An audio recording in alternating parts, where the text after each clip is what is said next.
You know, I've been around for a while. I've met some interesting people. Done some crazy things. You'd think that there wasn't much that could take me by surprise. You'd be wrong.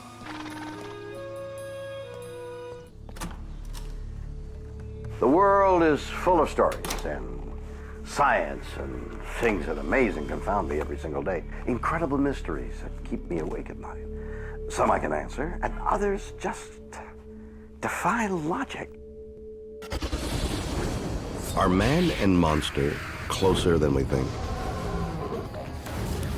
In New Jersey, a woman and her son are attacked by a huge winged creature. He was just frozen in terror. Is it a demon from the 18th century? In South Carolina, a giant lizard-like beast terrorizes a motorist.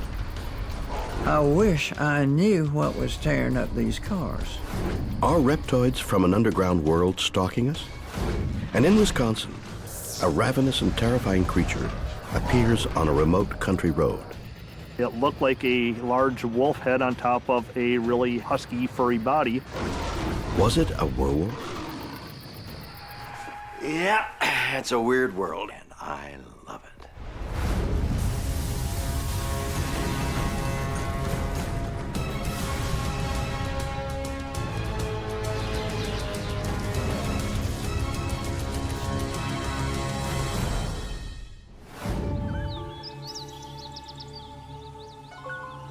You know, I love being in the woods. At one with nature. There's so many wonderful things to see and hear. Look at this little guy. But sometimes forests can be dark and downright terrifying places where you can stumble across things that defy the senses, things that are far more horrific than you could possibly imagine.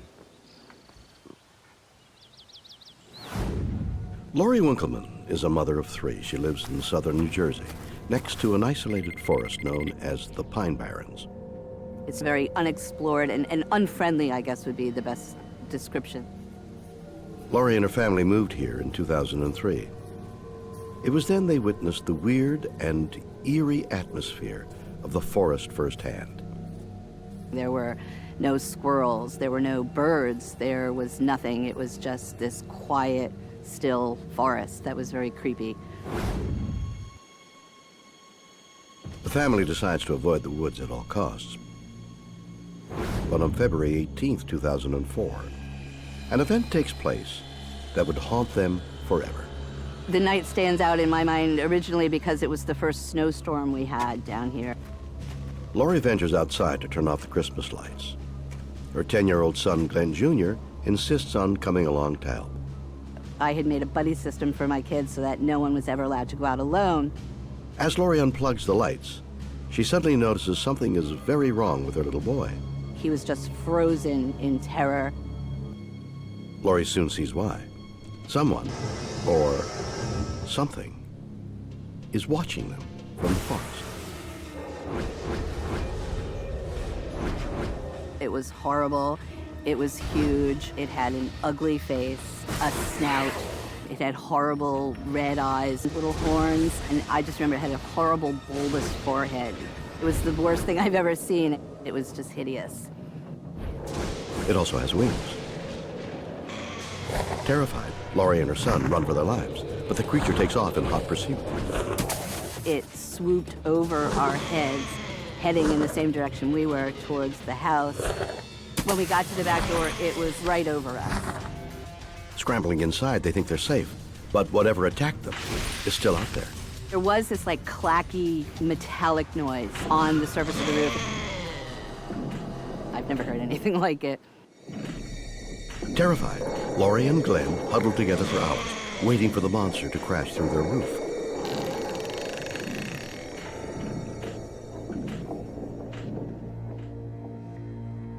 When they emerge the next morning, the creature is gone. But what they see is almost as frightening.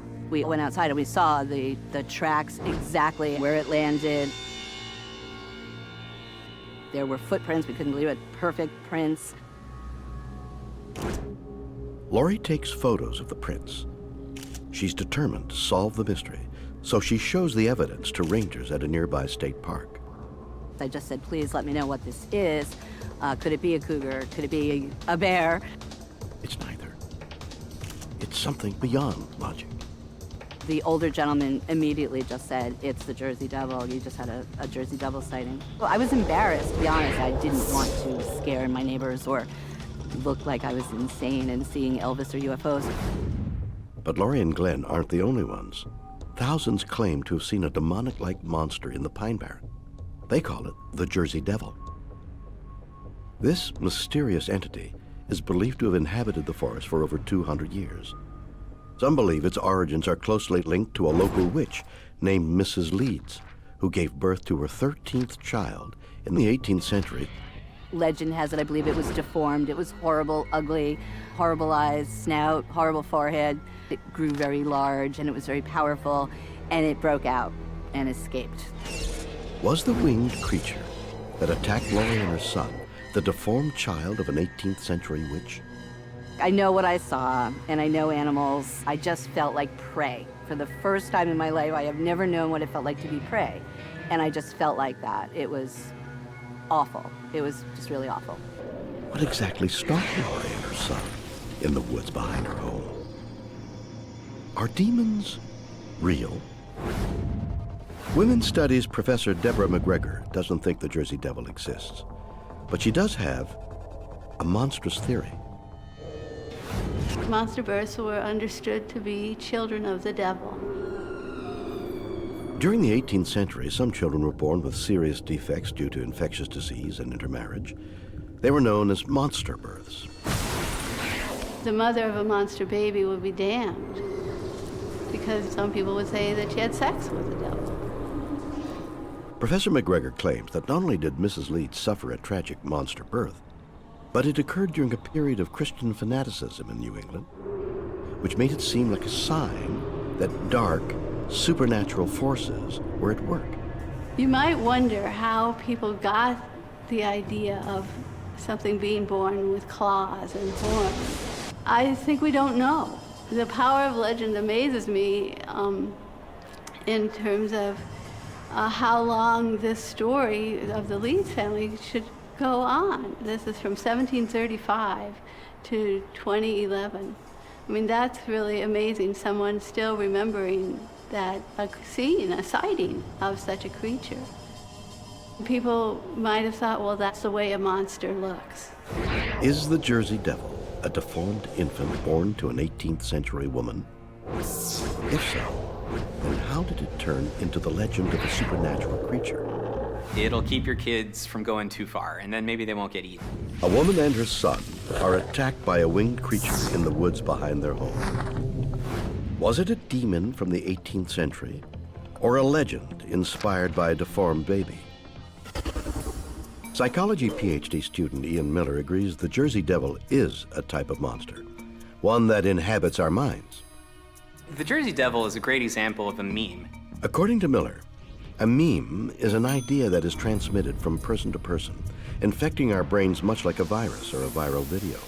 Memes can describe all sorts of phenomena that we experience on a daily basis, whether it be fashion trends is a good example, or the adoption of different technologies. Miller thinks memes enable legends to survive for hundreds or even thousands of years. The Jersey Devil is it's an example of, I think, an urban legend, and urban legends are great instances of memes. Miller is sure the Jersey Devil meme continues because it serves as a cautionary tale, making the Pine Barrens forest seem scary, even if it isn't. The Jersey Devil, that's a great story that serves a purpose. It'll keep your kids from going too far, and then maybe they won't get eaten. But how did a story of a deformed baby morph into the legend of the Jersey Devil?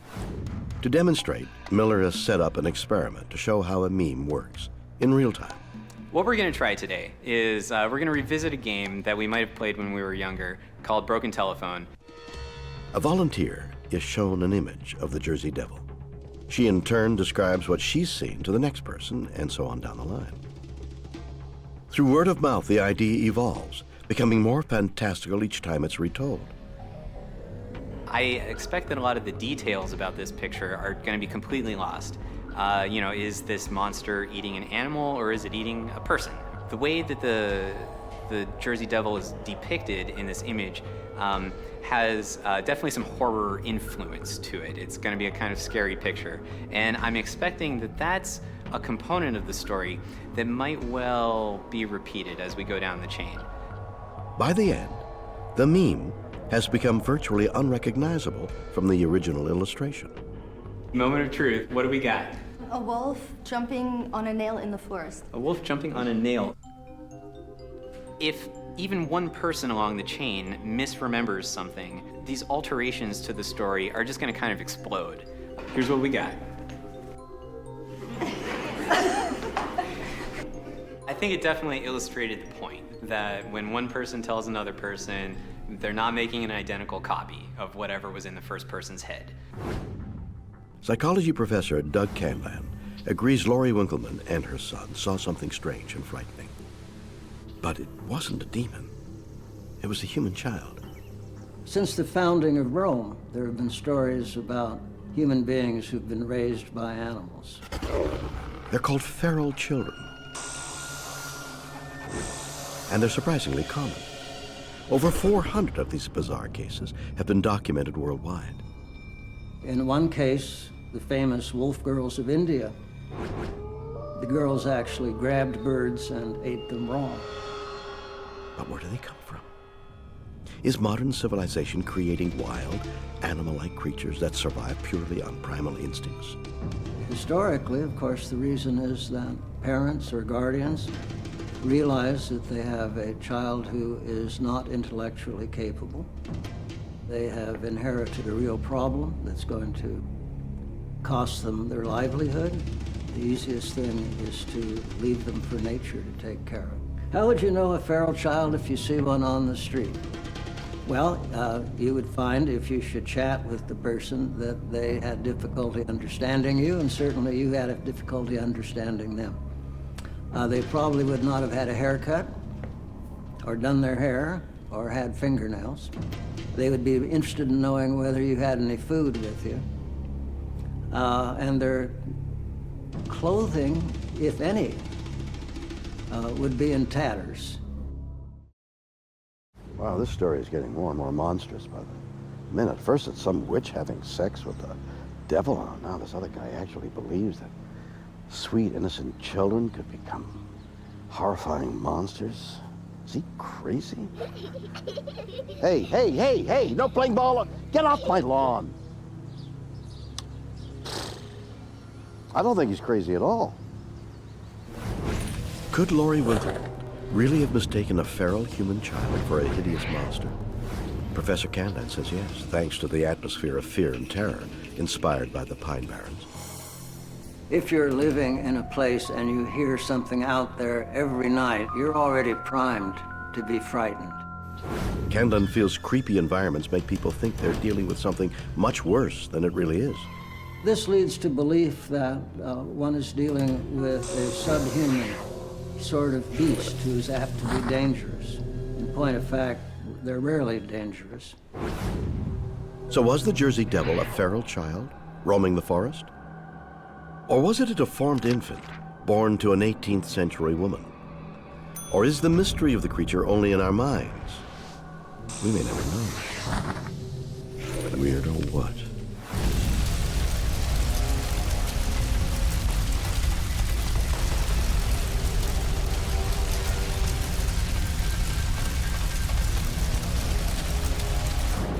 A small town in South Carolina is terrorized by a strange lizard creature. We didn't know what we was up against.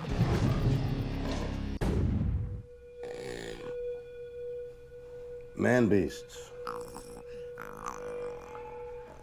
Throughout history, we've heard of mythical creatures that are somehow part human, part animal. Oh, wow.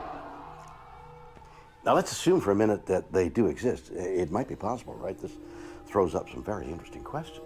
If they are half and half, which is which? Are they animals with the brains of humans, or humans with the brains of animals? And what do we prefer? Are man-beasts living among us? And if they are, would you want to live alongside a cold-blooded being whose emotions and thoughts are completely alien? In the summer of 1988, Liston Truesdale was the sheriff of Bishopville, South Carolina. This kind of is a sleepy little community. But things soon began to change.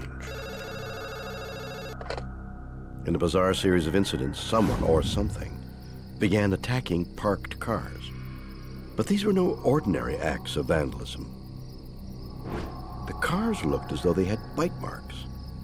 This was a very serious situation that attacked in cars, and we didn't know what we had. We didn't know where it was something that escaped from a circus truck or somebody's pet bear or what it could have been. We didn't know, and we just had to find out the best way we could. I wish I knew what was tearing up these cars. We didn't know what we was up against. Liston would soon find out when one night, a terrified high school student named Chris Davis shows up at his police station. Chris Davis was a kid, a 17-year-old boy at the time, and he started telling me what had happened to him. I couldn't believe what I was listening to. Chris Davis had a flat tire.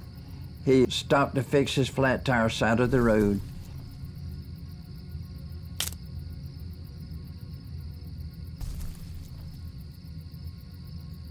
He finished fixing the tire, put his tools in the car, and looked across the road.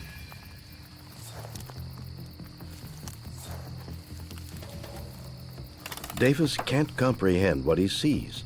A gigantic green creature is watching him from the forest. It was a huge, what he described as 7 feet tall or more, with big red eyes, looked to be a greenish in color, but he really didn't know, and had 3 fingers. Whatever it was scared the hell out of him. The creature begins running towards him. Chris Davis jumped in his car and slammed the door quick and sped off like a bat out of hell.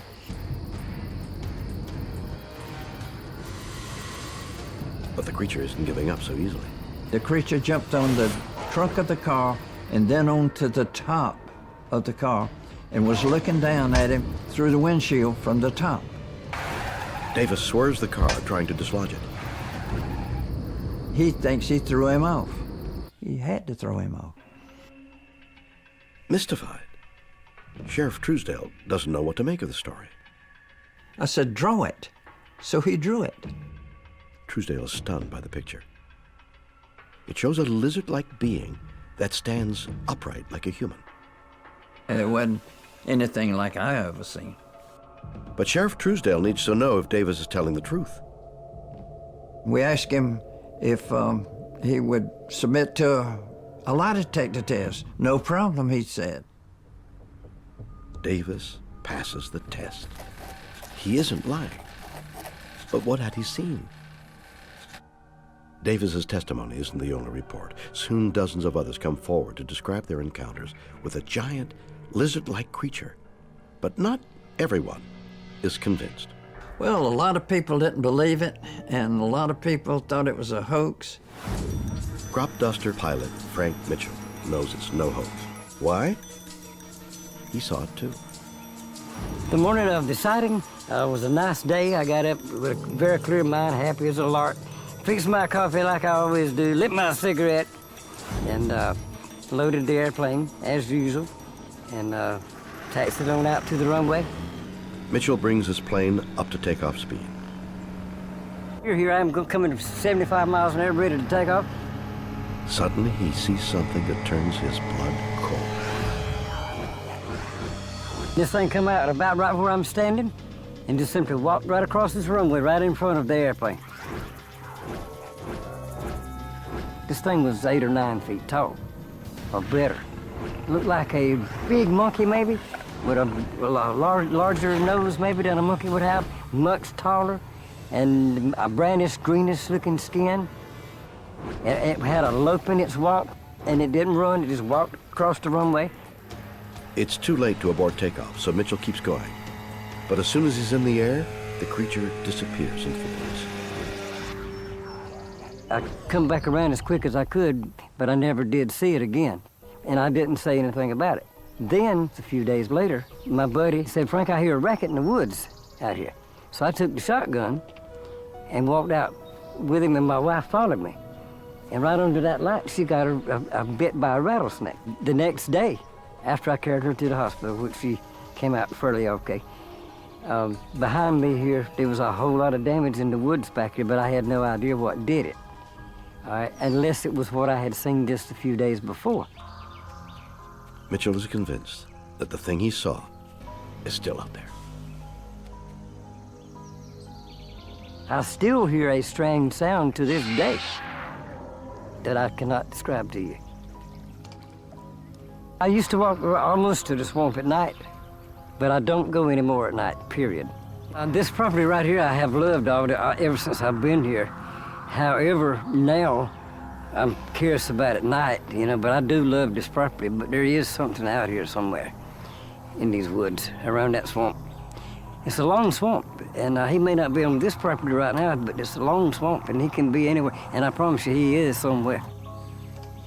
Did Mitchell see the same animal that terrified Chris Davis? Was it a lizard man? Whatever it was, he's taking no chances. I promise you I wouldn't come out here without my gun and a good flashlight. Could so many witnesses be wrong? What is living in the swamps of South Carolina? Crypto hunter John Rhodes has a theory so weird, if true, it would change the history of evolution. The lizard man of Bishopville evolved here. He continues to live here just like we do. It's just that we don't get to see these guys very often. It's a wild idea. The lizard man is not half human, but a creature that has evolved alongside of us. A human-like reptile known as a reptoid. A reptoid is a combinative word of reptilian and humanoid. And a reptoid is actually a being that has been looked at as being 7.5 feet tall. It's large, very muscular build, large chest. It's got a hand with an opposable thumb and three large fingers with claws. They don't seem to have any ears. There's no hair on the body. The eyes are very large and almond-looking with vertical slit pupils. They have 2 slits for a nose, and their lips and their jawline is very strong, and their lips their mouth has no lips. It's lipless. And these beings are very imposing when you're looking at them, because you feel that there's just no chance to outrun them or to get away or anything like that. So it's a terrifying event to meet one for the first time. Reptoids evolved naturally on Earth through the lineage of reptiles or the dinosaurs, most likely the dinosaurs. We do actually have scientific evidence that supports this kind of conjecture. There was a scientist by the name of Dale Russell who worked with the Museum of Natural Sciences in Ottawa, Canada, and he was asked by NASA to speculate what extraterrestrial life would look like should we encounter it. And what he did was he took a dinosaur that was alive 65 million years ago named Troodon, and based on its fossil records, he was able to morphologically look forward in time past the point of where they died out to see exactly what they would have looked like later on down the line in history. And the model he came up with was strikingly similar to those reported by people like in Bishopville, South Carolina, or across the United States, but also historically, because the historical records are filled with serpent-like beings or anthropological serpent-like beings who have the ability to talk to humans. Rhodes thinks this points to an astonishing conclusion, that the dinosaurs never actually died out, and may even have evolved in similar ways to human beings. There's potential for a convergent evolution between mammals and what we would think of as dinosaurs. To support his case, Rhodes claims the reptoid's ancestor was an unusually smart dinosaur called the Troodon. It was intelligent, it had a large brain case, its eyes were actually coming from the side of its head towards the front of its face to allow it to have stereoscopic vision. It made a better hunter. Could a supposedly extinct dinosaur have evolved into the creature they call the lizard man? Here's what the lizard man might look like, an artist's conception of a modern-day Troodon. This illustration is actually very similar to those descriptions provided by the individuals who have sighted the lizard man in Bishopville. Did Chris Davis encounter a reptoid evolved from a dinosaur? Rhodes believes not only do reptoids exist with an intelligence to rival ours, but they are living right under our feet. From the research that we've done, it appears that reptilian humanoids and their small populations live in geologically remote areas underground with technology just like we have on the planet. Are they more advanced than us? That's somewhat questionable. If they have evolved longer than us, I would say that's definite. Is an advanced reptoid civilization living somewhere deep inside the Earth? Rhodes realizes his theory sounds far-fetched. Keep in mind, as fantastic as this sounds, scientists know we've only cataloged about 4% of all life on Earth. That means that there's anywhere from 100 to 200 million life forms on our planet we haven't even seen and cataloged yet. Could dinosaurs have survived all these years and evolved hidden from view? Or could there be another explanation? There's many things in the environment that can cause mutations. A strange creature terrorizes the town of Bishopville, South Carolina. Is it half man, half lizard? Shannon Bard, professor of environmental toxicology at Dalhousie University, doesn't think the lizard man is an evolved dinosaur.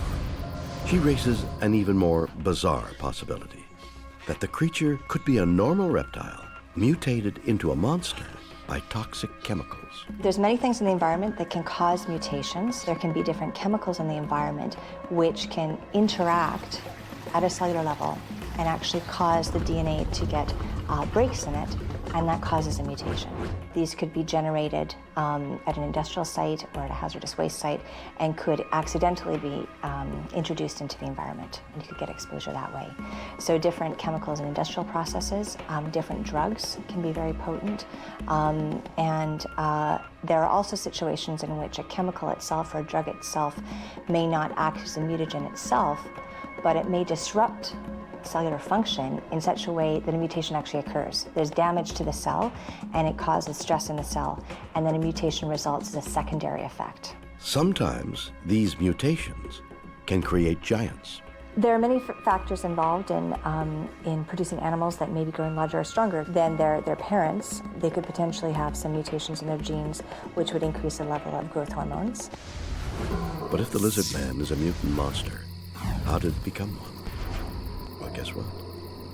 A toxic waste dump was located right near Bishopville at the time of the lizard man sightings. Very poor areas or remote areas were selected for hazardous waste dumps, areas that weren't being used. And many years ago, we weren't aware of the fact that many of the chemicals could be leaching from these disposal sites into the environment where animals could be exposed to them. In this particular site, there was discharge of the waste into surrounding water bodies. And so you could have a situation in which mutagens would enter into the aquatic environment, and different organisms living there could potentially be exposed.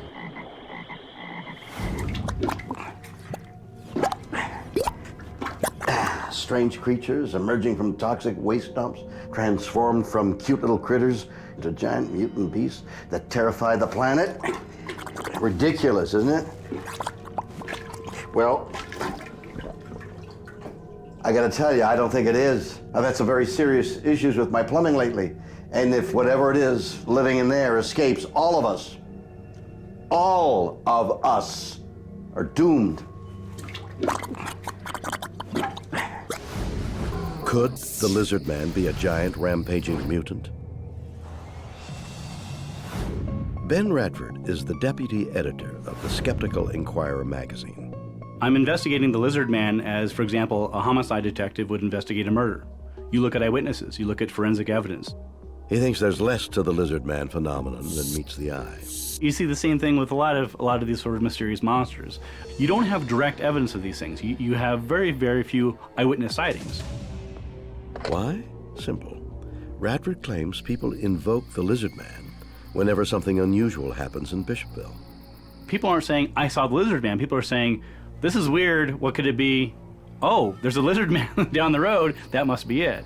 It's an interesting psychological phenomena where people, they attribute things that they can't explain to monsters. But Radford is certain what really drives the lizard man stories is money.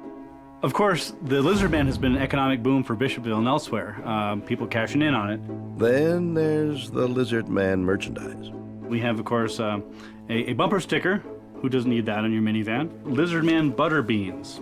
I have no idea what this is. It's not for human consumption, I do know that. Dun dun dun dun! The lizard man t-shirts. Not just one, mind you. We've got a whole bunch of them. We also got another lizard man shirt. Does this mean that the lizard man is a hoax and everyone in Bishopville is in on the joke? Not necessarily. I think it began as a hoax, but then after that came misunderstandings, misperceptions, and people who were like, well, something damaged my car, must be the lizard man. Well, no, it could be any number of things, not necessarily the lizard man. If it is a hoax, how do we explain Christopher Davis? Didn't he pass a lie detector test?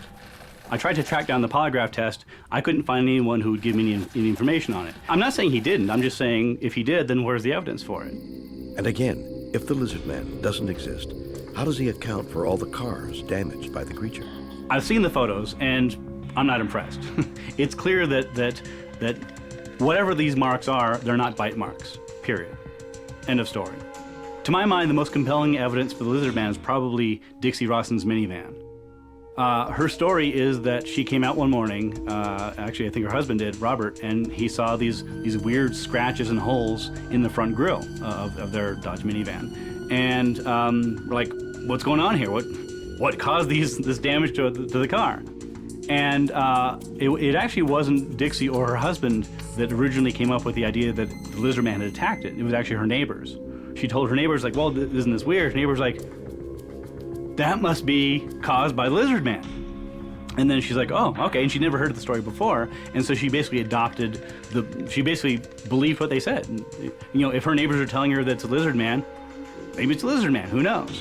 What's interesting about it is that her husband actually didn't believe that. Her husband thought that it was caused by a bear. Radford has a simple explanation: vandalism. And he thinks he can prove it.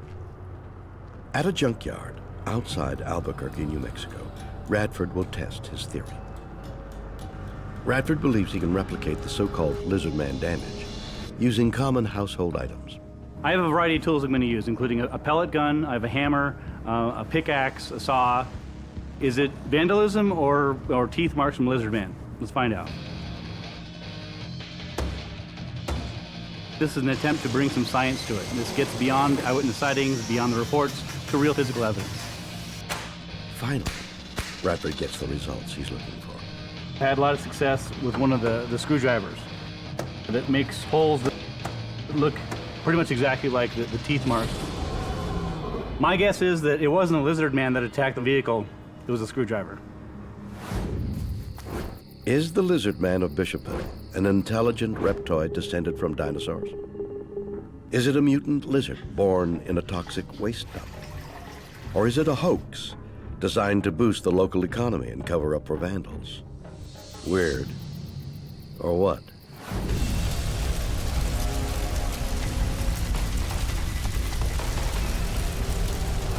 A man is attacked by a terrifying and bloodthirsty creature in Elkhorn, Wisconsin. Was it a werewolf? I have never seen an animal that ever looked like that. Dogs. Man's best friend. Take Fluffy here, for example. Even though he eats me out of house and home, I'd die for this guy. I love him. He gives me companionship, protection. Well, maybe not so much protection, but so much love. Really, I couldn't live without him. But what if under this harmless exterior, what if there's something evil inside? What if Fluffy isn't a dog at all, but half dog, half human? Yes, you heard me right. What if your lovely pet was a werewolf that could rip you apart? You might feel different, right? Do werewolves exist? Impossible? Maybe not. Oh my God, this is horrible. You need a bath, young man. Elkhorn, Wisconsin. Stephen Kruger works for the local Department of Natural Resources. His job? Collecting deer carcasses from the highway at night. I'd always pick up at night and grab the deer, bring them back in the morning to the landfill, to the local landfill, and dump them off. But on the night of November 8th, 2006, Stephen came across something else, something so weird, it burned into his memory. I was out traveling, doing my normal DNR deer pickup, and there was a deer I came across on Holy Hill Road that was not on the scheduled pickup list. He stops to check the animal. It was about an 80-pound deer, a doe. They threw down the tailgate, tossed it in the back of the truck. We had to go back in the cab to fill out the paperwork to be able to take the deer properly. But this routine job is about to become a nightmare.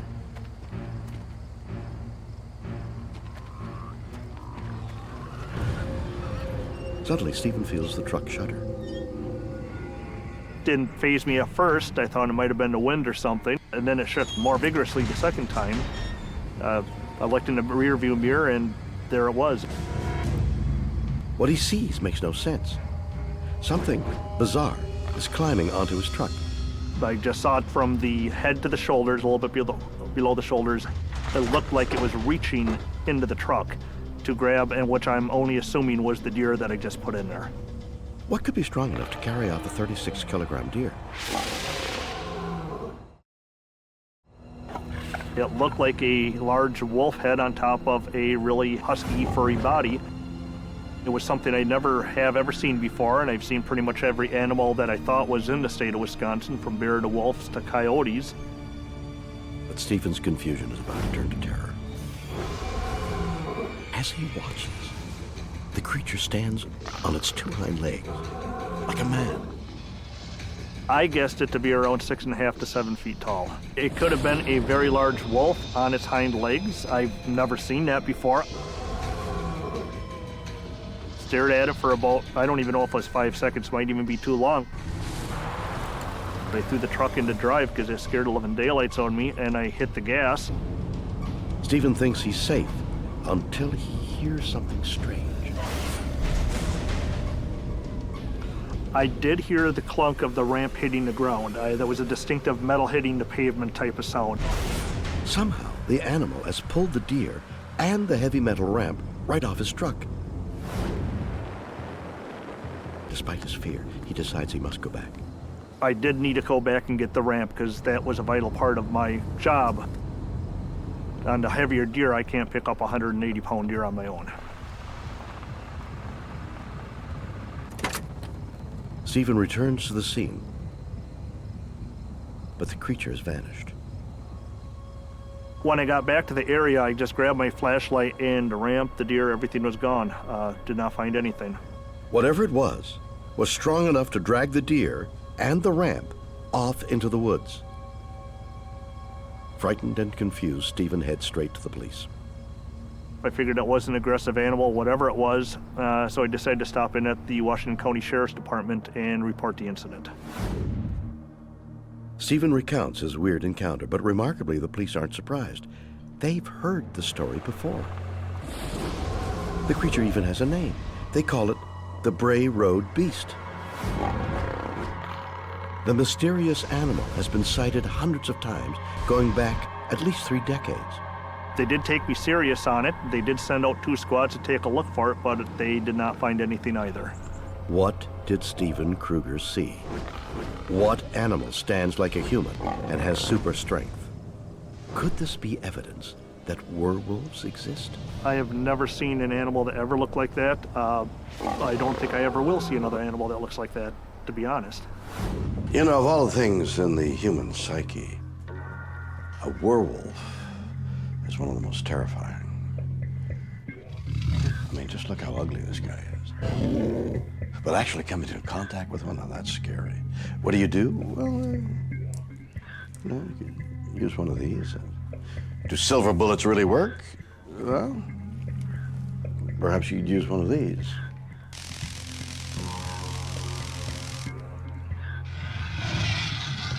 I hope you didn't think I meant that ugly crap. Folklorist James Lauder is an expert on werewolves. He says they are more myth than monster. There have always been stories about people transforming into animals. You can go back and look at the myths. In Christian theology and in Christian writings, they represent humankind falling into the control of Satan. No one can run from the werewolves. But if werewolves don't exist, why did we invent them? Because they enable us to cope with the darkest sides of our nature. It's a manifestation of the dual nature of humanity. So you can seem like a good person at one point, and you can do horrible things in another instant. The werewolf allows people to deal with the anxiety that anyone is capable of doing horrible things. Horror allows people to confront things in their lives that make them uncomfortable or that cause them stress or anxiety. And it's not surprising that horror is so successful now. Everyday life is incredibly stressful for a lot of people for all kinds of reasons. But when they view a horror movie or they read a horror story, it allows them to confront those fears, confront those anxieties, and it hopefully dismiss them then at the end, or at least feel better about their situation.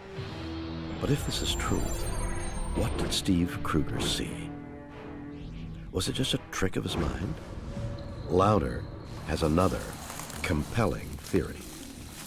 He's somebody who's been a hunter. He's, as a contractor for the DNR, he's seen animal bodies. He knows what they look like. He recognized that it was something that he didn't understand what it was, and that it was an animal.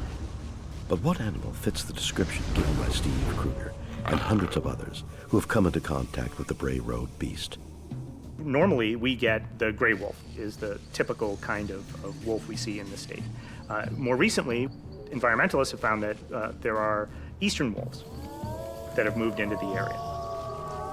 Could two species of wolves be breeding, creating a new hybrid creature? It's certainly possible that there are species in the area that people haven't identified. It certainly could have been a species of wolf that he hadn't seen before, or some kind of animal that is a hybrid. Is the Bray Road Beast a new, frightening species of superwolf? Or is the explanation even weirder? Researcher Phil Dingra has a mind-blowing idea. Sightings like this are evidence of an incredible evolutionary leap. Wolves that have evolved to walk on two legs. It's very much possible that what people saw are animals that are exhibiting bipedal behavior. Could be a wolf, could be a bear, could be something else. Bipedalism isn't actually that hard. Dingra claims wolves could have become bipedal through a natural process. Punctuated equilibrium is the idea that rapid changes in evolution can happen in a short period of time. But why would wolves want to walk like us? We trap their rabbits, we kill their deer, and we have read about wolves' declining population. Eventually they're going to go extinct. Dingra believes wolves are being forced to evolve in order to survive. The ability to stand upright can give animals an edge, especially when it comes to scaring off competitors. There's many advantages to walking on two legs. I think the ones that are commonly cited for why humans found it advantageous to walk on two legs is that in the savannas, when all the vegetation was getting scarce, they were able to see above the horizon to look for other places for food. So that's called the visibility hypothesis. Another advantage to standing on two legs is for display. It's called the display hypothesis. This is about threatening other rivals. If you stand up, you are taller, you are larger, you're more threatening. If true, the Bray Road Beast would be in good company. All kinds of animals, from birds to kangaroos, have evolved to become bipedal. What we have to really think about is that all of the features of the Bray Road Beast, none of these things are exotic. It is a creature that is straight out of the animal family, animal kingdom. Did Stephen Kruger and hundreds of others see a wolf that has learned to walk on 2 feet? And if so, why hasn't it been caught?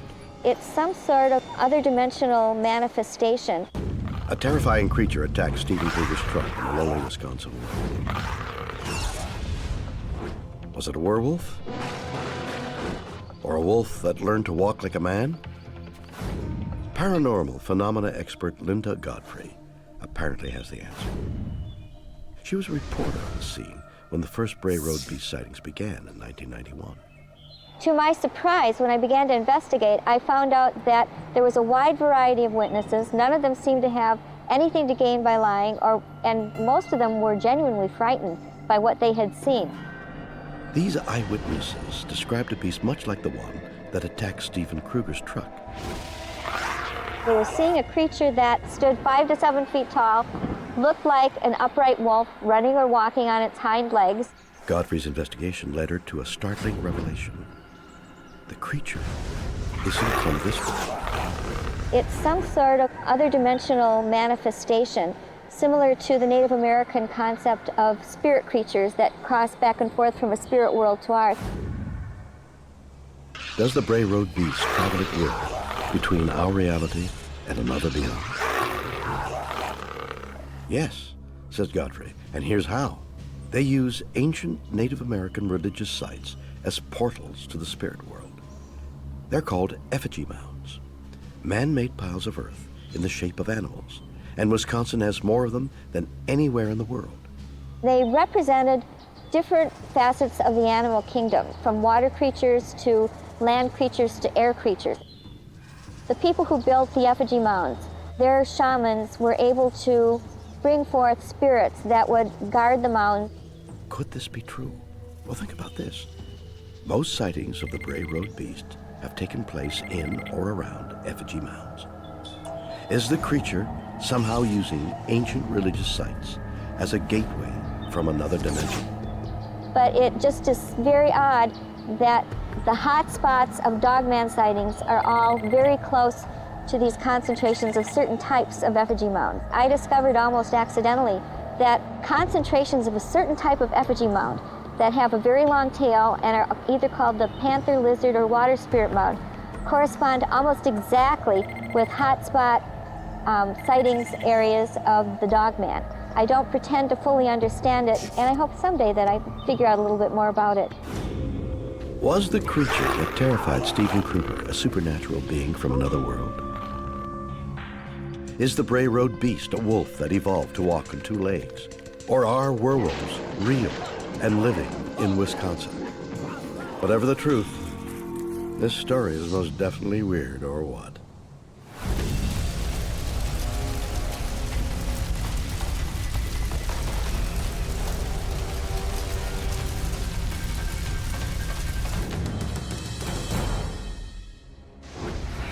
So there we have it. 3 stories of mysterious creatures that seem to be half man, half beast. A winged demon suggests an 18th century legend is true. Does the Jersey Devil really exist? A lizard man terrorizes residents of a South Carolina community. Is it a highly evolved dinosaur? A giant wolf-like creature is repeatedly seen in Wisconsin.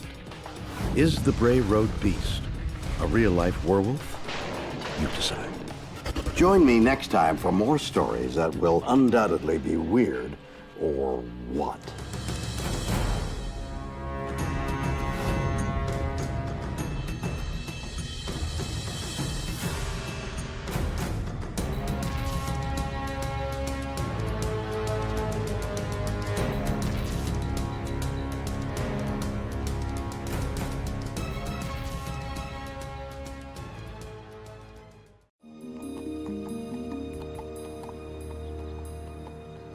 You know, I've been around for a while. I've met some interesting people. Done some crazy things. So you'd think that there wasn't much that could take me by surprise. You'd be wrong.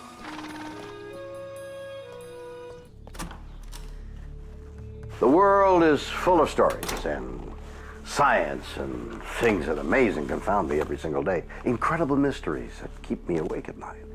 Some I can answer, and others just defy logic. Have aliens infiltrated the human race?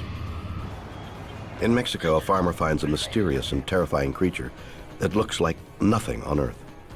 I have invested thousands of dollars just trying to know what this creature is. Did pilots from another world crash land in Mexico?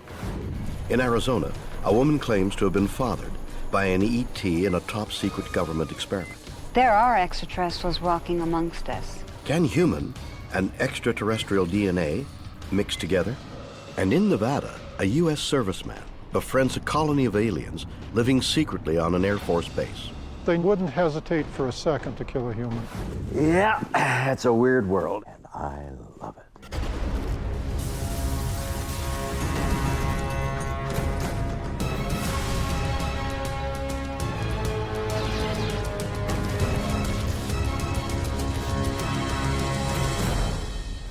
Do you believe in aliens? That's a question I'm asked quite a lot. And my answer is, I try to keep an open mind. I mean, who's to say what or who is living in the far corners of the galaxy? But think about it. So much we don't know about our own planet. Could aliens already be here, living among us? Could they be our friends or even our neighbors? I knew there was something strange about those people. You're only supposed to mow the lawn in the afternoons.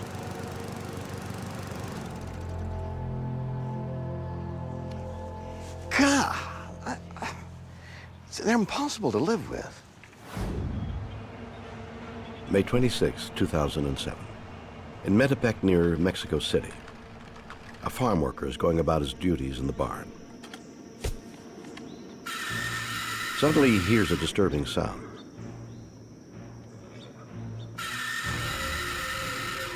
It's coming from one of the traps he has set to catch rats. They never heard something like that. They couldn't exactly say this was the sound that we heard in another animal. He discovers to his horror that instead of a rat, the trap holds a tiny, human-like being. Jaime Maussan is Mexico's foremost UFO investigator. This creature is something that you have never seen before. The eyes are gray and amazing. The skin is like covered with oil. You can see some hair. You can see the feet. The feet are like human. The hands are like human. The head, it's like a baby head. The farm worker shows his colleagues what he's found. They don't know what to make of it. I can just imagine the surprise when they were seeing this creature moving and trying to escape. They were very afraid. Their boss is a wealthy local businessman named Mario Moreno Lopez. When Mario Moreno Lopez saw the creature for the first time, he just said, "What the hell is that? I never seen something like that. What is that?" And nobody could answer to that question. Lopez is fascinated by the creature. Lo que estamos analizando tiene una rapidez increíble y tiene una inteligencia increíble, ¿no? But they can't figure out what to do with it. And the beast is shrieking in agony. The owner, Mario Lopez, probably, because he never told me that, but probably, he said, drown it or kill it, get rid of it. They come up with a gruesome solution. They'll kill the creature by immersing it in a toxic chemical bath. These are terrible chemicals. Chemicals that are used to cure leather. You put in your hand, in your skin, and burns you.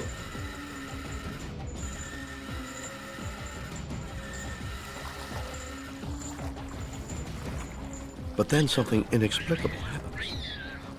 The animal refuses to die. The creatures survive inside these chemicals. Could anything on Earth survive something like that? Finally, the beast is lifeless. Mario Lopez now has in his hands a dead creature. He doesn't know what it is. He knows it's not something normal. Lopez brings the creature to Maussan, believing only he can solve the mystery. When I saw the creature for the first time, I was very skeptical. I didn't know if this was a joke. They were trying to confuse me or to discredit me. But Maussan is fascinated and decides to undertake an investigation. He subjects the creature to a battery of tests. We have tested this DNA of this creature around the world. And when the results come back, Maussan is stunned. The animal is genetically distinct from any species known to man. We found in the DNA of this creature that it's even closer than the chimpanzees to human beings. It's almost human. Maussan also believes the creature could have other, even more bizarre origins. We don't know how to test for alien DNA, but I'm very sure that the DNA of the aliens is very similar to the DNA of humans because the DNA is universal. But while Maussan is trying to decipher the test results, his investigation takes a macabre twist. Mario Lopez, the owner of the ranch where the creature was caught, is found dead, burned to death in his own car. Mario Lopez brought the creature to me at the end of June 2007. Just 4 weeks later, he was murdered. Lopez's unexplained death raises a chilling new possibility. It is somehow connected with the death of the creature from Metec. A person brings something so strange, and then he's murdered. What is going on? Today, Maussan is still trying to solve the mystery. This is the only creature of its kind around the world. There is no more. We have this chance, and we have to solve this mystery to know if we are really alone in the universe. Wow, what a compelling and somewhat disturbing story. Mexican workers find a creature that resembles something like a deformed human baby or some kind of alien. They try and kill it, and then it somehow takes revenge on an innocent man by murdering him. Could a little guy like this do something like that? Is this proof that aliens exist and are here on Earth? I mean, this is Mexico we're talking about. All kinds of crazy things happen there. Of course, there could be a perfectly innocent explanation. Is this proof enough?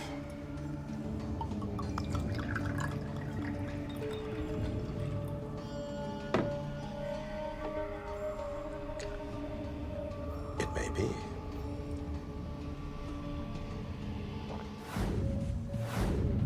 Logan Hawks is the author of Close Encounters of the Old West.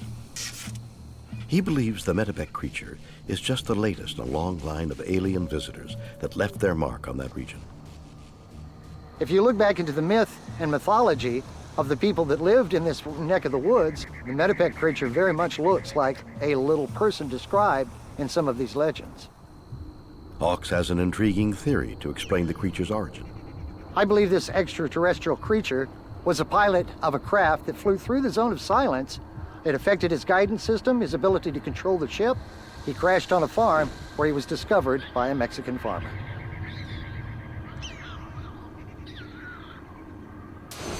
The Zone of Silence, according to Hawks, is a mysterious region of northern Mexico where aircraft inexplicably crash and UFO sightings are common.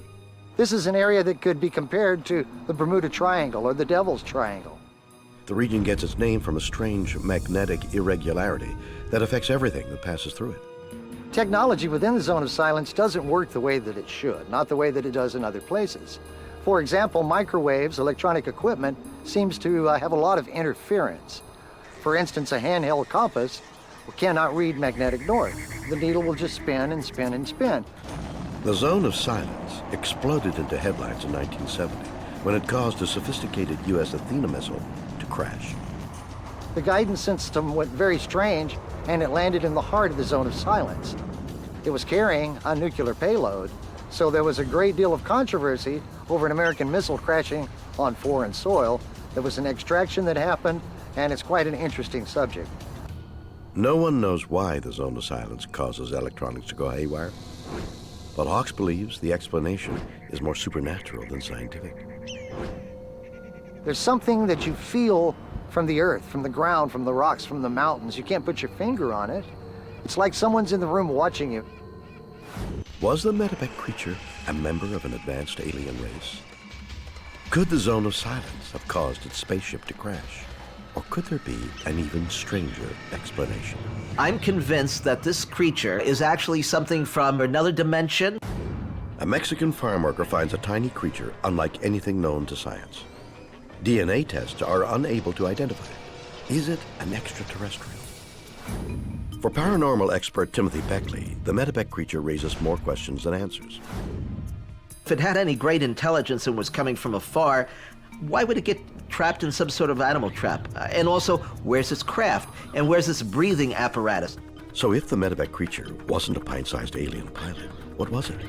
I believe that there is an invisible race of beings that coexist right alongside of us on this planet. I have had 3 UFO sightings, so I know that these things are real. They're not hoaxes, they are not hallucinations, but I do not believe that most of the objects that have been seen are from outer space. I think they are more closely akin to our own reality. Perhaps they come from another dimension. Perhaps they come from somewhere beneath the Earth. But the sightings are real, and people are reporting legitimate, far-out things. I'm convinced that this creature, this so-called alien baby, is what is known as a jinn, an invisible, supernatural being that exists on a parallel dimension. The jinn, or genie, as it is also known, is a being first described in the Muslim holy book, the Quran. They're said to appear out of nowhere to create mischief. And of course, we do know about the genie in the lamp that have the ability to change shape. Sometimes they are seen as small beasts. Even more intriguing, Beckley claims to have hard evidence of their existence. I've compared it to photographs that people have taken of these jinn, and they look remarkably similar. Beckley says further proof can be found in the death of Mario Lopez, the rancher who found the creature. They are evil, sinister creatures. If you kill or injure a jinn, you can expect some form of repercussion. The farmer who was responsible for the death of this creature felt the heavy hand of the jinn. Could this be an interdimensional case of mistaken identity? Or is the truth just as weird, but closer to home? Taxidermist Robert Marbury is fascinated with the Metec creature. But he doesn't think it's alien or a trans-dimensional being. He believes it's a hoax. I think the Metec creature is a skinned spider monkey. And how can he be so sure? Marbury is director of the Minneapolis Association of Rogue Taxidermists. It's a group that creates artwork out of animal leftovers. I'll tell you about the work that our members make. Some of them make cryptozoological animals, animals that may or may not exist, chupacabras, Fiji mermaids, capricorns. Is the Metec creature a piece of creative taxidermy glued together in somebody's garage? To find out, Marbury is going to demonstrate how easy it is to create one. So the proposal is, how do you create a Metec creature? I'm on the east coast of the US. I don't have access to monkeys. I have access, however, to squirrels, and this particular piece is a roadkill. So what I've done is I've taken this and I've skinned it. I have a taxidermy friend that calls it taking off the pajamas. Marbury then covers the carcass in salt to dry it out. Salt's the best mummifier. It takes all the liquids out of the tissue. The next step, a drastic makeover to take it from everyday rodent to cosmic commuter. I'm going to take sort of traditional clippers and really remove the head. And replace it with this monkey skull, which would allow it to be a little bit more like the Metec creature. Marbury then uses sandpaper to shape the skull and teeth. But you can see very quickly how you can make it look more and more like a human's mouth. And at this point, we kind of feel like we've seen this guy somewhere before. In just a few simple steps, Robert Marbury has crafted a skeleton that looks just like the Metec creature. But could such a thing fool the experts? According to Marbury, it's happened before. There's a chupacabra that was found in Texas, and it made a lot of news cycles. And I sent that picture to a friend of mine who makes beautiful rogue taxidermy. And her response was, yeah, it's pretty nice, isn't it? And I realized she had actually made it. But if these fakes can be so easily spotted, how has the Metec creature fooled so many people for so long? Humans are hardwired to make sense of random patterns. We see something which we don't see on a daily basis, and your mind kind of rallies for an answer, and then the suggestion, oh, this is an alien. I think that's a little arrogant on our part to envision aliens as a version of me, but with a big head. I think when you get down to Occam's razor, and the simplest explanation is often the correct one. This, to me, is a spider monkey. Was the Metec beast created through taxidermy? Is it a supernatural djinn from another dimension? Or is it an alien pilot that crash-landed in northern Mexico? Weird. Or what?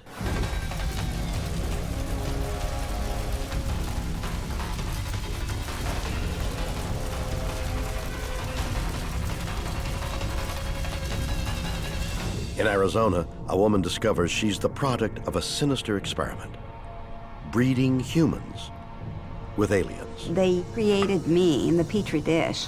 We've seen many strange and amazing things on this show. But what if I told you that you're about to see something that's not only the most strange and amazing thing ever, but that we're about to make history? You see, millions of people have claimed they've seen UFOs or met an alien, but not one of them has any evidence, no living proof. Well, today we're about to change that once and for all, because today is the day you are going to meet an alien. Not on some hazy video or in a lab. No.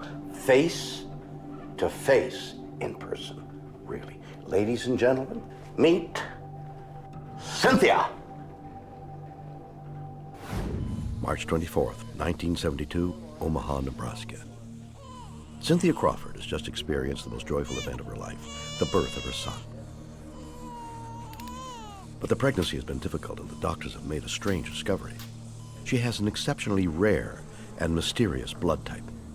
The thing was, there was only 2 other people in the world that had the same antigen as was found in my blood.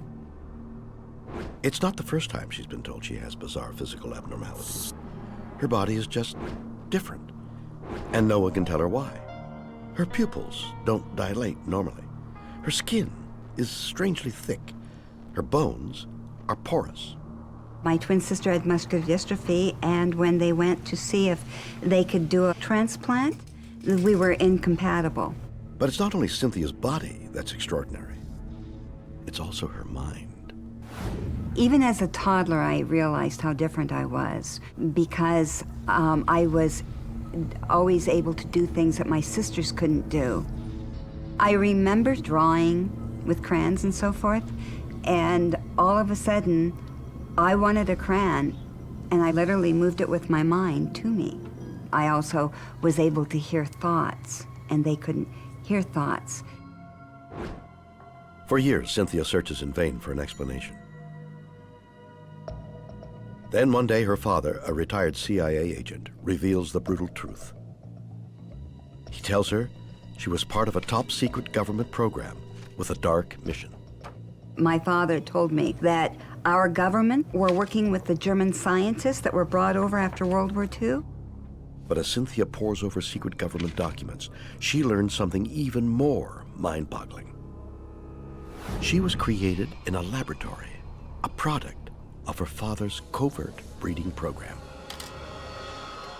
He had agreed to participate in an experiment in which they were making hybrid babies. This alarming experiment aimed to mix genetic material from extraterrestrials with human DNA. I was told I'm part human and part extraterrestrial.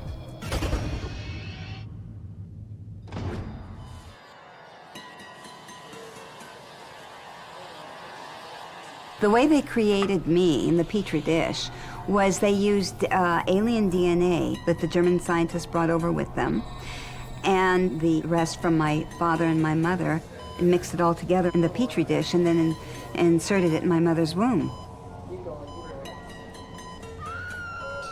And that's how I came to be. I've been told that I'm 34% human, 28% Zeta, and 38% Anunnaki. And I'm not alone, and I know that because I've had numerous phone calls and emails from people that know that they've come from other planets. I've even met them. Crawford is stunned by her father's confession. My first reaction was anger. I was very angry to think that this would have been done to me because of all the abilities, the things that I was able to do. My whole life, I was told I was a creep or a freak. When the story sinks in, it unlocks a secret past that's somehow remained dormant in the young woman's mind. Her entire life has been haunted by nightmares of alien encounters and weird lab experiments. Now she thinks she knows why. They're real memories from her childhood. That answered all these questions about why I was having visits from beings and why I'd been taken up in ships all my life. My very first memory of an encounter with an extraterrestrial, I remember standing up in my baby bed and holding on to the bars, and I remember talking to a being, giggling and laughing. But Cynthia isn't traumatized. Instead, she embraces her new identity and tries to find out more. She learns the secret government program is not only larger than anyone could possibly imagine, but she's not the only one it created. There are extraterrestrials walking amongst us. We're talking about probably hundreds of thousands on this planet of extraterrestrials and hybrids. Are Cynthia Crawford's claims far-fetched nonsense? Or could the unthinkable be true? Can humans and aliens combine? How many hybrids are out there? And what exactly is their purpose?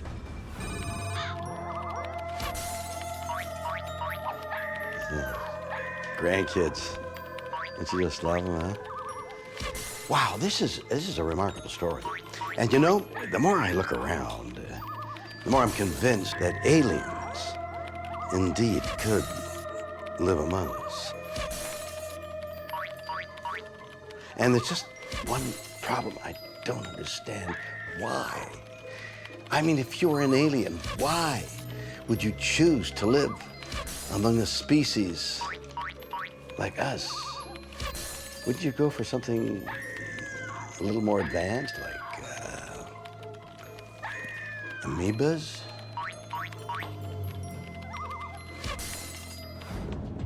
Hypnotherapist Yvonne Smith has worked with Cynthia Crawford for years. I find her to be very credible and a very honest person. Yvonne doesn't think Cynthia is the product of a secret government program. She says it's the aliens themselves who are responsible.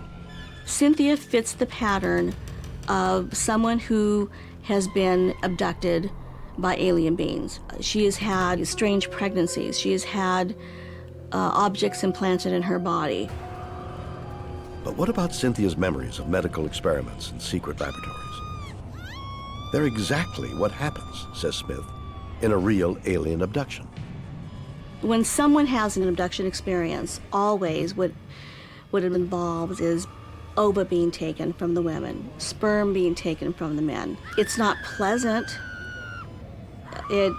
It's not sexual. It's very clinical. These alien beings have an agenda, and they're carrying out that agenda. Now, ultimately, what's going to happen with these hybrids is the million-dollar question. We don't know. I just know, and I will go out on a limb now, after 20 years of research, that these hybrids do exist. They're here. It's something that I never thought I would be saying years ago. But why would extraterrestrial beings want to create human hybrids? It's obvious that the aliens need something from us. Otherwise, they would have terminated us a long time ago. This is a silent invasion. We don't know what the ultimate purpose is. Did extraterrestrials abduct Cynthia and perform experiments on her? And if that's true, how did her father know so much about it? Melinda Leslie has been a UFO researcher for over 2 decades. She theorizes that Cynthia was kidnapped by both aliens and humans as the victim of another top-secret government program known as MILAB. MILAB is an acronym meaning military abduction, MIL for military and AB for abduction. And it refers to alien abductees who then are targeted by covert black ops human military and intelligence community agencies. Apparently, the program targets anyone suspected of having contact with beings from other planets. First you get abducted by aliens, and then you get re-abducted by the government. My lab abductions is much more common than we realize, at least in alien abduction accounts. That people who've had the alien abduction experience, and most major abduction researchers in the world agree that that number is probably upwards of 10-15% of the world's population. And then it seems that 10 or 20% of those people have then had also the MyLab experience. So once someone has had alien abduction, for it to escalate into that place where there is a covert ops interest in them seems to be very common. She says Crawford's story bears all the signs of a classic MyLab abduction. These are all alien abductees. They've had harassment, surveillance, they've been re-abducted, they've been taken to underground bases, they've had medical procedures done on them, and have been interrogated about alien technology. But why would the government do such a thing? They're interested in the abductee psi abilities, meaning psychic. Does the abductee perform psychic abilities? Do they do telepathy, psychokinesis? Can they move matter with their mind?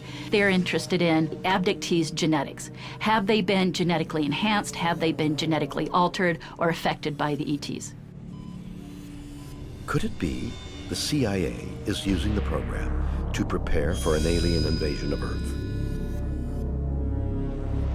Covert intelligence and military agencies are trying in every way they can to get all the information they can about the ETs, about their motives and agendas. Leslie believes if the MyLab program were ever made public, it would destroy the government. It's immoral, unconstitutional, illegal, to say the least. These are humans mistreating humans. Is Cynthia Crawford the victim of a sinister covert intelligence program? Is she the product of an alien program to create human hybrids? Or could there be another explanation? We share 50% of our genes with bananas, for crying out loud. A woman believes she's an alien-human hybrid produced in a secret government lab. Did extraterrestrials perform experiments on her? Is she the victim of a CIA covert mission? Physical anthropologist Dr. Eugenie Scott says an alien-human combination is impossible. Why would we assume that there's any similarity in the genes of an alien and the genes of a human? And if you don't have the same genes, you can't produce offspring. You can't produce that hybrid. Dr. Scott thinks for hybrids to exist, aliens would have to possess DNA, the molecule that encodes the genetic blueprint for every living thing on Earth. What's the probability that the DNA of an alien would, in any way, shape, or form, line up with our DNA? The probability is zero. DNA is a chain-like molecule that's found in every cell. And among other functions, it has to do with passing on the hereditary information from generation to generation. So if you're a mosquito or a single-celled organism, a slime mold, or a human being, you've got DNA. And when mosquitoes or humans reproduce, a strand of DNA from a male and a strand of DNA from a female link up, and in that fertilized egg allow for the cells to divide and to differentiate, and a new mosquito or a new human being to be born. But if you take a strand of human DNA and a strand of mosquito DNA, they're not going to link up. So you're not going to get a mosquito-human hybrid, or too bad for the movie The Fly, but human DNA just doesn't link up with the DNA of any other creature on this planet. Dr. Scott also claims only species evolved from a recent common ancestor can successfully form hybrids. So closely related species of baboons can form hybrids. Tigers and lions can form hybrids because they haven't been separated all that long. Horses and donkeys can form hybrids because they haven't been separated all that long. This science begs a question. If different species can successfully hybridize, what about humans? Have we ever done it? Guess what? We have. Probably the closest relative to humans is the extinct Neanderthals. And there's some very interesting evidence that suggests that humans and Neanderthals hybridized. But could a hybrid have been engineered in a secret Cold War lab the way Cynthia Crawford claims? If you believe Dr. Scott, it's been tried before with our closest living relative. Russian scientists back in the 30s and 40s tried unsuccessfully to make a hybrid between a human and a chimpanzee. Who knows whether such a thing could be done today? It's probably very unlikely. But what about Cynthia's memories? There have been a lot of studies on people who have claimed to have had encounters with aliens. The bottom line is there's never any actual evidence. Dr. Scott thinks Cynthia's claims require extraordinary proof. If I told you that I had a colony of invisible fairies under my bed, you'd say, "But Jeannie, where's your evidence for that?" And I'd say, "Well, look at the dust. Invisible fairies cause dust." You would probably say, "But dust can come from another cause. Maybe you don't clean your house enough." The doctor feels there's only one sure way to determine if Cynthia's claims are true. I think that if anybody did a DNA test on her, she would be found to have 100% human DNA. Is Cynthia Crawford an alien hybrid? We decided to find out. For the first time, Cynthia has agreed to undergo a DNA analysis. Hi there, how are you? Hi, fine. I'm just gonna do a quick swab on you. Well, I guess this is it for Cynthia Crawford. I mean, DNA tests don't lie, right? It's incredible, isn't it? I mean, just a tiny fragment of organic matter, they can tell everything about what you're made of.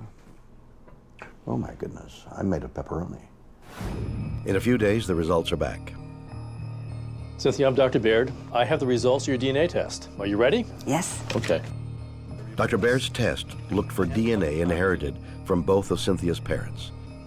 Did he find it? We do DNA testing, we do it all the time. It was a little bit interesting to see whether we could pick up anything that would be different. The test comes back conclusive. So the bottom line, Cynthia, looks like you are human based on the results that are here. Cynthia has DNA from a normal human mother and father. But how?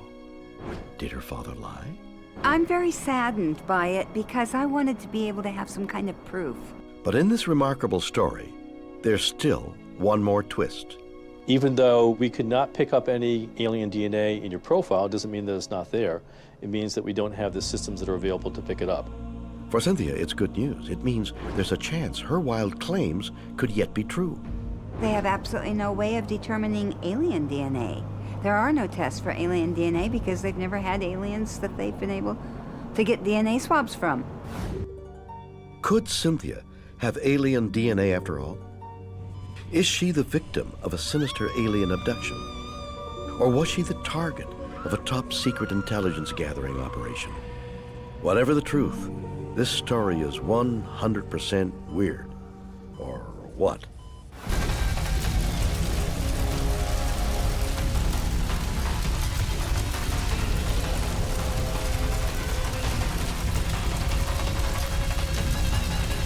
A U.S. serviceman befriends an alien colony on a secret Air Force base. They wouldn't hesitate for a second to kill a human. You know, if aliens are living here on Earth, they're doing a good job of hiding themselves. Some take on the appearance of humans, others look like animals, but there's one place on Earth that aliens can relax and be themselves. Somewhere where being totally strange and weird isn't strange and weird at all.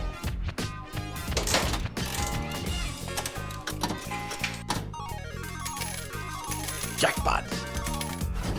March 1965, at the height of the Cold War and the start of the conflict in Vietnam, the U.S. government is busy building the most powerful Air Force in history. One of its new recruits is 20-year-old Charles Hall. Charles James Hall, Airman Second Class, U.S. Air Force. Hall is assigned to Nellis Air Force Base, a vast and secret testing range in the Nevada desert located near the infamous Area 51.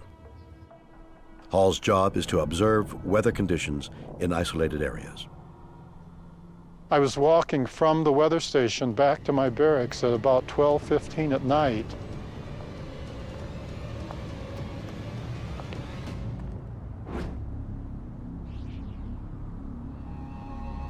There were 3 of them out by the garbage container. One of them was following me.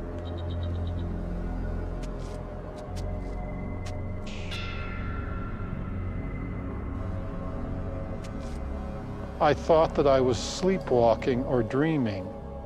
As the days go on, the sightings continue. Hall wonders if he's losing his mind. For the first 6 months, I was in terror, and even when they were standing in front of me, I thought I was hallucinating. I'm out there alone, and I don't have any frame of reference. The fear of the unknown is far worse than being shot at or anything else. As the encounters continue, Hall begins to accept a bizarre possibility. They're not hallucinations. They're extraterrestrials. He even gives them a nickname, the Tall Whites. The reason I call them the Tall Whites is because their skin is as white as a piece of paper. But why are they there? The young airman soon discovers it's no accident.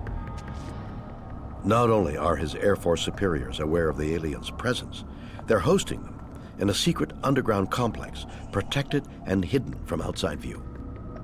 It was a very large base because it was all tunneled into the mountain. In return, they hope the visitors will share the secrets of their advanced technology. I estimate that there were probably 200 Tall Whites living on the base. Deciding to investigate further, Hall uncovers something disturbing. The Tall Whites aren't quite as friendly as they seem. Official records reveal many of his predecessors on duty at the weather station mysteriously lost their minds or were killed by the aliens. 41 airmen were sent out there before me. Many of them became so afraid of the desert and the Tall Whites that they wouldn't go out and take the weather report at all. Others were attacked, some were burned. But why would they attack? There's a simple answer. The Tall Whites are accompanied by their children, and the mothers are ruthlessly protective. The Tall White mother wouldn't hesitate for a second to kill a human. Hall finds a way to earn their trust. He rescues the child of an alien he calls the teacher. I was out at Range 1 one day and I saw the teacher's daughter, whose name was the Little Butterfly, trapped out in the sagebrush, and I went out and broke down the sagebrush and rescued her. As a result, Hall is given extraordinary access to the creatures, allowing him to study them up close for the next 2 years. What he learns defies belief. The young adults are about the same height that I am, 5'10", but they're very frail. Their nervous system runs 2.5 or 3 times faster than ours, and so when you're dealing with them, they can move suddenly or do very unexpected things way faster than a human can. The Tall Whites had vehicles that they used the way we use cars to travel around the Earth and between the Earth and the Moon and the inner solar system. I'm not certain where they come from. I believe they come here from the direction of the star Arcturus, which lays out there at 36 light years, but that is not their home planet. My guess is that their home planet is a star that is roughly 105 light years away, and that Arcturus is where they have a base. I believe they've been here for a very long time. I note that the ancient Greeks, the legends of ancient Greece that date from at least 975 BC, talk about a group of tall white gods that came here from the star Arcturus. And the men of ancient Greece said that when they were camping on the slopes of Mount Olympus in the warm summer nights, these gods would come and stand just out of range of the firelight, of the campfire light, and watch everything they were doing. If that seems implausible, Hall's next claim borders on preposterous. But what if it's true? They get bored sitting out on the base at Indian Springs, and they like to come into Las Vegas and see the shows and gamble and enjoy themselves. The Tall Whites were very good gamblers because their eyesight was better than those of humans. So they could look at the back of a card on the blackjack deck and always tell what the next card was.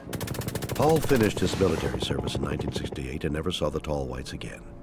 He believes they're still living at Indian Springs. It would surprise me if they weren't, because they had been in that mountain, in that valley, for at least 200 years. Could this be definitive proof that aliens are on Earth? Has the U.S. government been harboring extraterrestrials? Or is Hall's story simply the ravings of an eccentric? Veteran UFO reporter Paula Harris spent months investigating Hall's story. I truly believe the credibility of this man, and I believe this story. It's truly an amazing story. Harris obtained Hall's old Air Force psychological tests to try to determine if he might have been mentally unbalanced. She made a startling discovery. Hall passed with flying colors. It was a test on logic. So Charles Hall is very controlled, and he's very logical, and he's very credible as a witness. Harris also learned that after his military service, Hall completed 2 master's degrees and worked as a nuclear physicist before going public with his stories of tall whites. Could someone that educated simply be making it up? She thinks Hall's account is simply too thorough and meticulous to have been invented. Charles goes into detail about how these people live, about their lifestyle. I can tell when someone is telling the truth, and I believe Charles Hall's story. He tells it very clearly, concisely, and he also remembers details.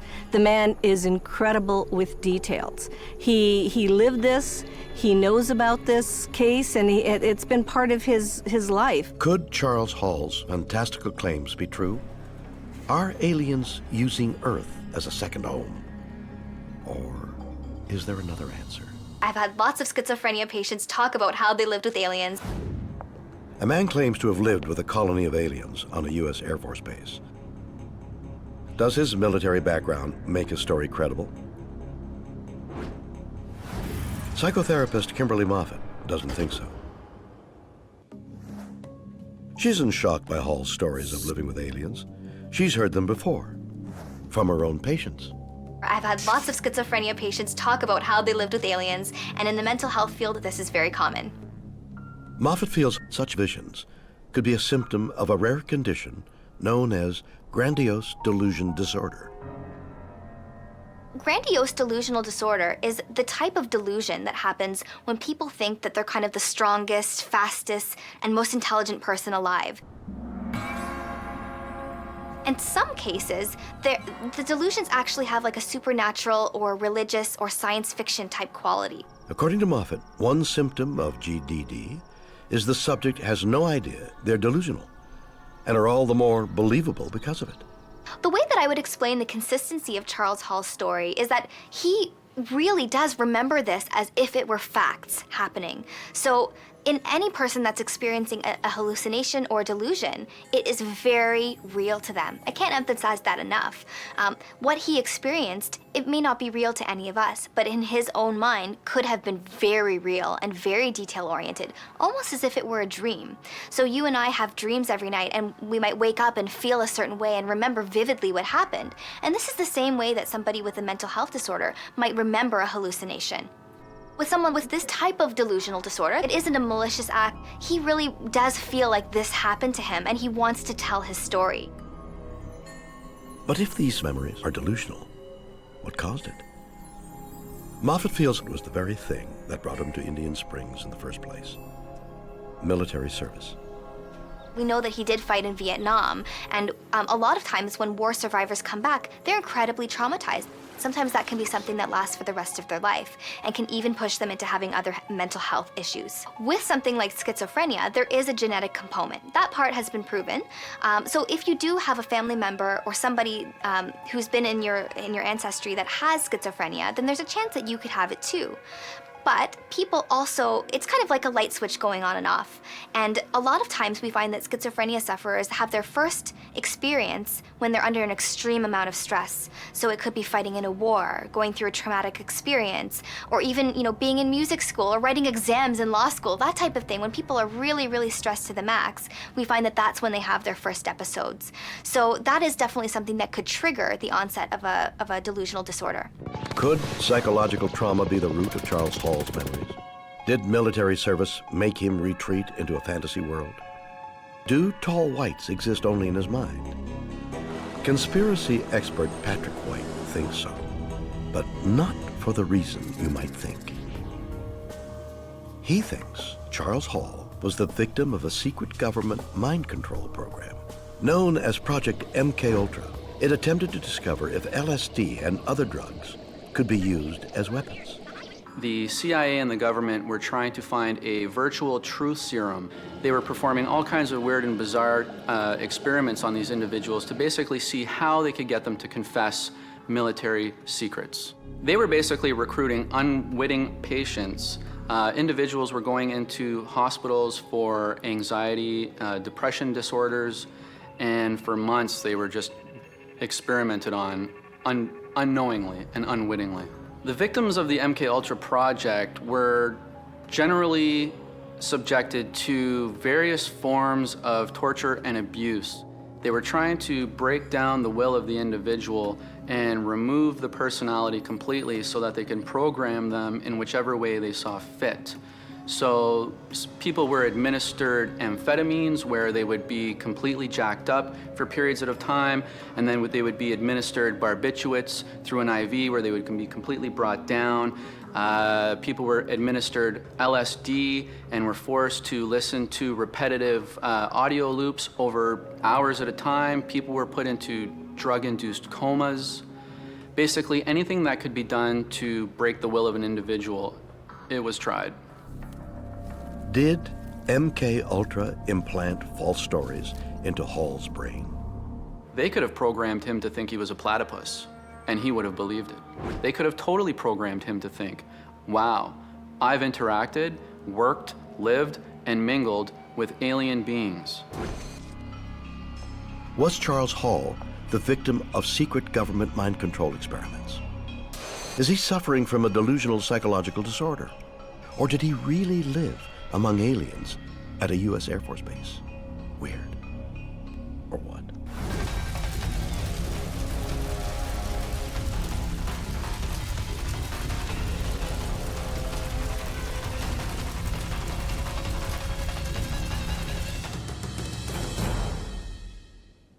So there we have it.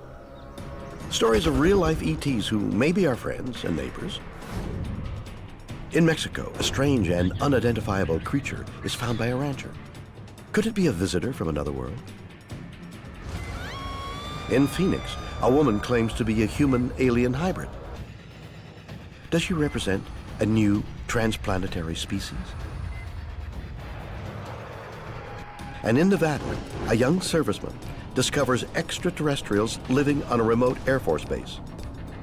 Is the U.S. government covering up its contacts with an alien civilization? Are these stories evidence that we share our world with beings from outer space? Can we dismiss those who claim these things are true? You decide. Join me next time for more stories that will undoubtedly be weird, or what?